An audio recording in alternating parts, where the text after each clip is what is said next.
శ్రీ మహాగణాధిపతయే నమ. శ్రీమాత్రే నమ. మాచిరాజ్ భక్తి ప్రేక్షకులందరికీ నమస్కారం.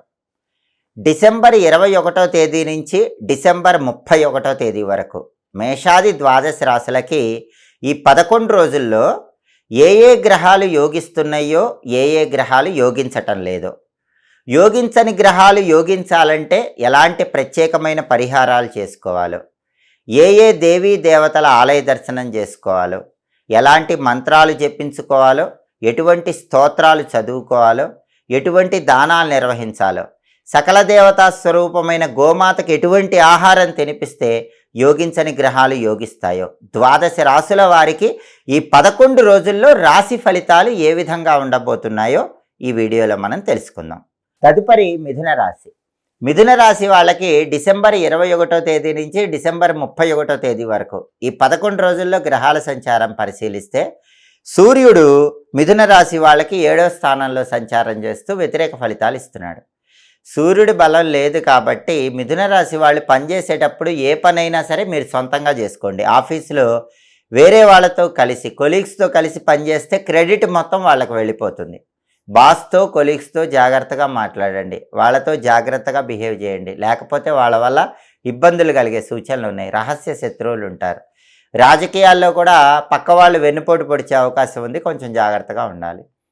తండ్రి వైపు బంధువుల్లో కూడా కొన్ని సమస్యలు ఎదుర్కొనే సూచనలు ఉన్నాయి. ఆరోగ్యపరంగా ప్రత్యేకమైన జాగ్రత్తలు తీసుకోవాలి. రవి బలం అయితే ఈ 11 రోజుల్లో మిథున రాశి వాళ్ళకి లేదు. అలాగే బుధుడు 6, 7 స్థానాల్లో మిథున రాశి వాళ్ళకి ఈ 11 రోజుల్లో సంచారం చేస్తున్నాడు.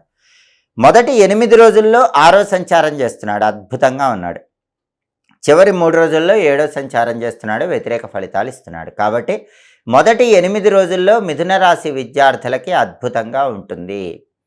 మొదటి 8 రోజుల్లో కొద్దిగా కష్టపడితేనే మంచి ర్యాంకులు వస్తాయి, కావలసిన చోట సీట్లు వస్తాయి, ఎడ్యుకేషన్లో టాప్లో ఉంటారు.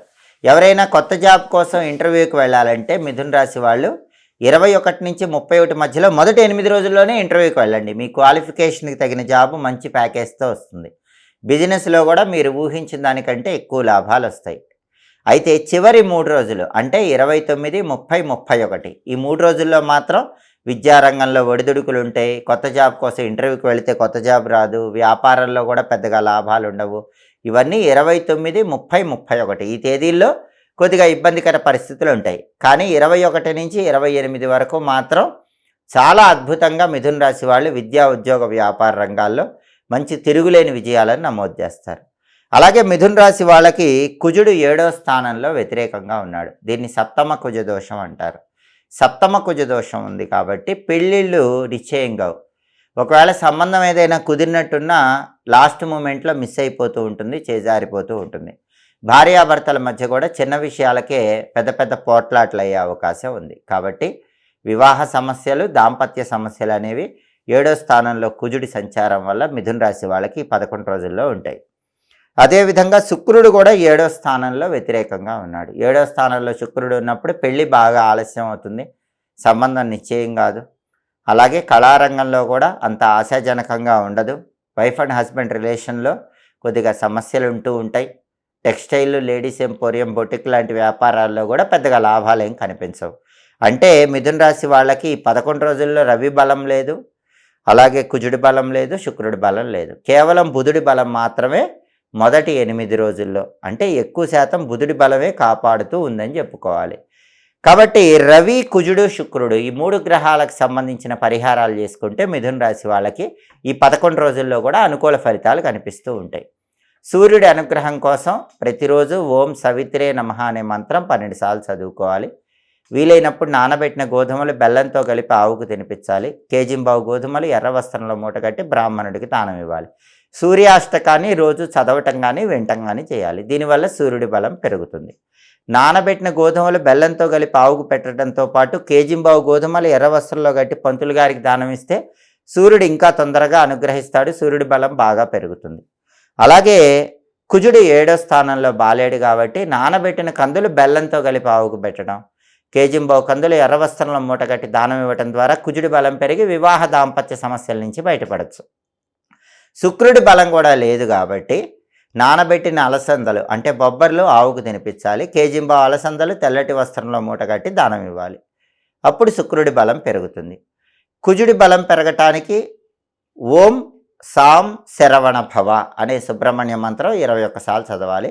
సుబ్రహ్మణ్య కరావలంబ స్తోత్రం చాంటింగ్ వినాలి. శుక్రుడి బలం పెరగటానికి శ్రీమాత్రే నమః రోజు 21 సార్లు చదవాలి. రాజరాజేశ్వరి అష్టకం చాంటింగ్ వినాలి. ఇలా సూర్యుడు, కుజుడు, శుక్రుడు ఈ 3 గ్రహాలకు సంబంధించిన పరిహారాలు చేసుకుంటే మిథున రాశి వాళ్ళకి ఈ 3 గ్రహాలు ఇచ్చే వ్యతిరేక ఫలితాలన్నీ తొలగింపజేసుకొని ఈ 11 రోజుల్లో అనుకూల ఫలితాలు అందిపుచ్చుకోవచ్చు. ఏ రాశి వాళ్ళైనా సరే అనుకున్న పనులు అనుకున్నట్లు పూర్తి కావాలంటే, విఘ్నాలు అనేవి లేకుండా ఉండాలంటే, కార్యసిద్ధి లభించాలంటే కొన్ని ప్రత్యేకమైన విధి విధానాలు పాటించాలి. వాటిలో ముఖ్యమైన విధి విధానం ఏంటంటే, ప్రతిరోజు మీరు గడప దాటి బయటికి వెళ్లే ముందు ఓం వర్ధనాయ నమః అనే మంత్రాన్ని 21 లేదా 11 సార్లు చదువుకొని వెళ్ళండి. ఓం వర్ధనాయ నమః ఈ మంత్రం చదువుకుని వెళితే మీరు దినదిన ప్రవర్ధమానమవుతారు. మీ పనుల్లో సులభంగా విజయం చేకూరుతుంది. అలాగే ముఖ్యమైన పని మీద బయటికి వెళ్ళేటప్పుడు, చాలా కష్టసాధ్యమైన పనిలో విజయం సాధించాలంటే కపిల గోవుకు బెల్లం తినిపించి వెళ్ళండి. కపిల గోవుకు బెల్లం తినిపించి వెళితే కష్టసాధ్యమైన పనుల్లో విజయం చేకూరుతుంది. అలాగే చాలామందికి ఏ పని ప్రారంభించినా సరే ఆ పనిలో ఎప్పుడూ ఏదో ఒక ఆటంకాలు వస్తూ ఉంటాయి. ఒక ఆటంకం తర్వాత ఇంకొక ఆటంకం వస్తూ ఉంటుంది. పనులు తొందరగా పూర్తవవు. అనుకున్న పనులు అవ్వకుండా ఇబ్బంది పడుతున్న వాళ్ళు ఎవరైనా సరే, అనుకున్న పనులు అనుకున్నట్లుగా పూర్తి కావాలంటే ఏ పని ప్రారంభించినా సరే ముందుగా వినాయకుడి ఆలయ ప్రాంగణంలో కొబ్బరి చిప్పల దీపాన్ని వెలిగించి ఆ పనిని ప్రారంభించండి. చాలా శక్తివంతమైన దీపం కొబ్బరి చిప్పల దీపం. ఈ కొబ్బరి చిప్పల దీపం వినాయకుడి ఆలయంలో ఎలా వెలిగించాలంటే, ఎండిపోయినటువంటి కొబ్బరి చిప్పలు తీసుకోండి. వాటిలో కొబ్బరి మొత్తం పూర్తిగా తీసివేయాలి. కొబ్బరి తీసివేసిన తర్వాత ఎండిపోయిన కొబ్బరి చిప్పలు 2 గణపతి ఆలయానికి తీసుకువెళ్ళి గణపతి ఆలయ ప్రాంగణంలో ఎక్కడైనా సరే బియ్య పిండితో ముగ్గు వేసి ఆ ముగ్గు మీద ఎండిపోయిన 2 కొబ్బరి చిప్పలు ఉంచాలి. ఆ 2 కొబ్బరి చిప్పల్లో కూడా ఆవు నెయ్యి పొయ్యాలి. ఆ తర్వాత ఈ 2 కొబ్బరి చిప్పల్లో ఆంగ్ల అక్షరము ఎక్స్ అనే ఆకారం వచ్చే విధంగా ఒత్తులు వేయాలి. మొదటి కొబ్బరి చిప్పలో ఎక్స్ అనే ఆకారం వచ్చేలాగా ఒత్తులు వేయాలి. రెండో కొబ్బరి చిప్పలో కూడా ఎక్స్ అనే ఆకారం వచ్చేలాగా ఒత్తులు వేయాలి. అంటే ఎలా వేయాలి? 2 ఒత్తులు తీసుకొని ఒక ఒత్తిగా చేసి ఆ ఒత్తిని వేయాలి. మళ్ళీ ఇంకొక 2 ఒత్తులు తీసుకొని ఒక ఒత్తిగా చేసి ఆ ఒత్తి వేయాలి. ఈ 2 ఒత్తులు కూడా ఇంటూ ఆకారం, క్రాస్ ఆకారం వచ్చేలాగా ఒక కొబ్బరి చిప్పలో వేయాలి. మళ్ళీ రెండో కొబ్బరి చిప్పలో కూడా అలాగే చేయాలి. 2 ఒత్తులు కలిపి ఒక ఒత్తిగా చేయటం, మళ్ళీ ఇంకో 2 ఒత్తులు తీసుకొని ఒక ఒత్తిగా చేయటం. ఈ 2 ఒత్తులు కూడా రెండవ కొబ్బరి చిప్పలో కూడా ఎక్స్ అనే ఆకారం వచ్చేలాగా వేయటం. ఇలా 2 కొబ్బరి చిప్పల్లో కూడా ఒత్తులు ఇంగ్లీష్ లెటర్ ఎక్స్ అనే ఆకారం వచ్చే విధంగా వేసి వాటిని వెలిగించండి. వీటిని క్రాస్ ఒత్తుల దీపాలు అనే పేరుతో లేదా కొబ్బరి చిప్పల దీపాలు అనే పేరుతో పిలుస్తారు. గణపతి ఆలయ ప్రాంగణంలో ఈ దీపాలు వెలిగించి వెళ్ళండి. వీటినే వికట దీపాలు అనే పేరుతో కూడా పిలుస్తారు. ఈ వికట దీపము పెట్టి వెళితే ఎంత కష్టసాధ్యమైనటువంటి పనులు అయినా సరే ఖచ్చితంగా విజయం పొందవచ్చు. మీకు విఘ్నాలు అనేవి ఉండవు, కార్యసిద్ధి లభిస్తుంది. అలాగే ముఖ్యమైన పని మీద బయటికి వెళ్ళేటప్పుడు వీలైతే ఒక కొబ్బరికాయ తీసుకొని ఆ కొబ్బరికాయకు పసుపు రాసి కుంకుమ బొట్లు పెట్టి ఆ కొబ్బరికాయ మీ దగ్గర బ్యాగులో పెట్టుకొని పని మీద వెళ్ళండి. మీరు పని పూర్తి చేసుకొని తిరిగి వచ్చాక ఆ కొబ్బరికాయ ఎక్కడైనా గణపతి ఆలయంలో కానీ ఆంజనేయ స్వామి ఆలయంలో కానీ ఇచ్చేయండి.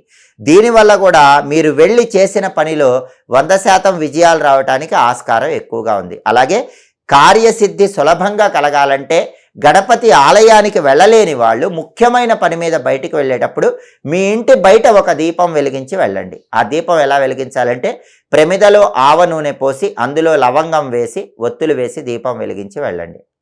దానికి కారణం ఏంటంటే ఆవ నూనెలో లవంగం వేసి ఒత్తి వేసి దీపం వెలిగించి వెళ్ళినట్లయితే ఆవ నూనె శనైశ్వరుడికి ప్రీతిపాత్రం, లవంగాలు అనేవి కుజుడికి ప్రీతిపాత్రం, అలాగే శుక్రుడికి కూడా లవంగాలు ప్రీతిపాత్రం. శని, కుజుడు, శుక్రుడు ఈ 3 పాపగ్రహాల బలాన్ని పెంపొందింపజేసుకోవచ్చు. మీరు కష్టసాధ్యమైన పనిలో వెళ్ళేటప్పుడు ఆ పనిలో విజయం చేకూరటానికి గుమ్మం బయట ఈ దీపం వెలిగించి వెళ్ళండి. దేవాలయానికి వెళ్ళి వికట దీపం, క్రాస్ ఒత్తుల దీపం, కొబ్బరి చిప్పల దీపం వెలిగించి వెళితే ఇంకా అద్భుత ఫలితాలు కలుగుతాయి. దేవాలయానికి వెళ్ళలేని వాళ్ళు మీ ఇంటి బయటే ఈ ప్రత్యేకమైన ఆవ నూనె దీపాన్ని వెలిగించి వెళ్ళినా పాపగ్రహాలు ఇచ్చే వ్యతిరేక ఫలితాలు తొలగిపోయి అనుకున్న పనులు అనుకున్నట్లు దిగ్విజయంగా పూర్తి చేసుకోవచ్చు.